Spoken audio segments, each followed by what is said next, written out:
Welcome back. You're still watching Morning Live. Now, Marina Cantacuzino sought answers to the gripping subject of forgiveness when she founded the Forgiveness Project as a charity in 2004. Through it, she shared stories of understanding from survivors and perpetrators of crimes. A few years later, she put on the F-Word exhibition, a series of images exploring forgiveness in the face of atrocity. Well, she has now published a book, Forgiveness, an Exploration. What she has found is that there is no single answer to any of these questions. Well, she joins us now to tell us more about the book. Good morning. Welcome to Morning Live. Good morning. Speak to us about forgiveness in general and the actual definition according to you. Yeah, well, I should say that people write books about what the definition of forgiveness is.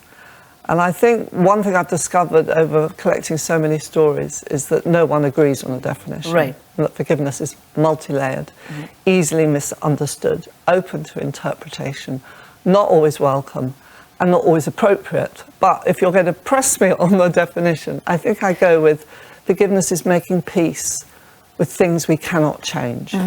So it's about a reconciliation, maybe with the person who's harmed you, but actually very often it's about the harm and the hurt within. Yeah. And given when you started with this project and to now, has that definition changed or evolved or in any way or sort, given the stories that you've heard as well? I think so. I think I found I would say it's a very complex subject. I don't think you should simplify the whole notion of forgiveness. I do know an academic in America who's abandoned all definitions and just used the one word of freedom, because I think he was so sort of confused by it that he just said, let's stop about the definitions, let's talk about what it feels like. Yeah. And I think what I love actually is there's a poet, a British poet called David White, and he describes forgiveness. He says, you don't eliminate the wound, you draw yourself closer to it. Okay. And reimagine your relationship with it. So it's not about eliminating pain. Yeah. It's about reconciling with pain. And in fact, pain is the great motivator to forgive. If you think there's so many responses to pain, self-harm, self-medication, revenge, silence and denial, forgiveness is just another way that we deal with things that make no sense in our life and which have hurt and harmed us. Yeah. Speak to us about this book, An Exploration, and the stories that are in this book. Yeah, the book is a deep dive into forgiveness. I'd already written 2 other books about forgiveness, which were very, very different. This was like me gathering all my thoughts over 20 years of thinking about it, and many, many stories. And I thought how am I going to organise this? Yeah. So I did it by theme. So there's one on self-forgiveness, political forgiveness, personal forgiveness, and the whole messy area of forgiveness. And every chapter, I start with an in-depth story. Yes. Because the stories stick, whereas facts fade. And actually, I want to draw readers into this subject. Because a lot of people, I've loved my trip to South Africa. Yeah. Everyone's interested in forgiveness. It's not the case in the UK where I come from. It's not a subject that inspires people very often, and it's a bit of a hard sell, whereas here I feel people are really engaged with it. But stories is my route in, because we walk in the shoes of others, we understand people's difficult journeys when they've grappled with this thing called forgiveness. When it's worked, occasionally they refuse to use the word of forgiveness, but actually they live what you call compassionate, peace-loving, forgiving life. Yeah. And yet the word is offensive to them. So there's so many layers to this. It's endlessly fascinating. The more I delve into it, the less I know, in a sense. But I wanted to share everything I had gleaned over the 20 years with readers. And how difficult was that to sift through so many stories and, put them into one book and so many incredible stories? So difficult. And I can honestly tell you that I could have used all the over 200 stories I've collected over the 20 years. But I had to sort of go with the ones that made the points I wanted to make. Yes. But since writing it, and I'm sure all authors will tell you this, I thought, I wish I could have used that.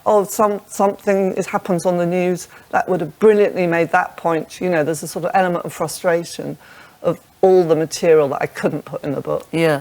There's a chapter here that I want to touch on, from a messy business to the mechanics of forgiving.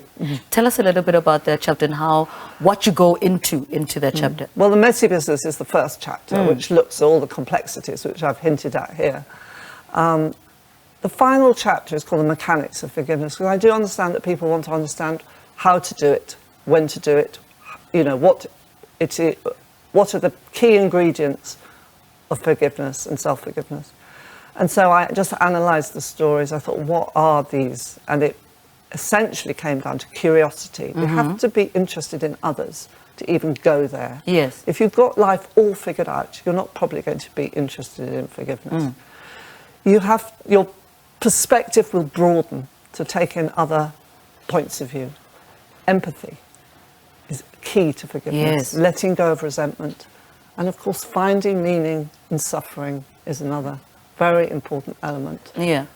Are you finding that letting go of the resentment is also a big hindrance, you know, to getting to the next step? Do people also struggle with resentment more than other steps in this process of forgiveness? I think letting go is probably the hardest thing. Yeah.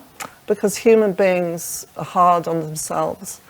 I'm referring to self-forgiveness there, but also with forgiving others. We ruminate. Our brains are very good at just keeping going over the same old things. Yeah. You know, and how do you let go? Very often it's about finding compassion for the person who's hurt you, which is the hardest thing, and it is a key ingredient of forgiveness. So forgiveness is actually more than letting go and acceptance. Yeah. That is a huge way towards forgiving. But the really difficult part of forgiveness is to have maybe it's just an iota, a small amount of the recognition of the humanity of the person who's harmed you. Yes. And how did it go? I believe you were at the Franschhoek Literary Festival. How did that go? Wow, that was a really great experience for me. I did 3 events. I met some fascinating people. I was kind of terrified. Huge audiences, up to 400 people. But, you know, as I said, people just love this subject here. Yeah. And South Africans love it. Yeah, they do. Marina, thank you so much for coming through. Thank you so much for coming through. Safe trip back to the UK. Thank you for paying us a visit. Marina Cantacuzino speaking to us. She is in fact an author, broadcaster, award-winning journalist who has written for most British mainstream publications, including The Guardian, Daily Telegraph, and Marie Claire. She is a passionate advocate of the value of forgiveness, and she was here about her latest read, Forgiveness and Exploration.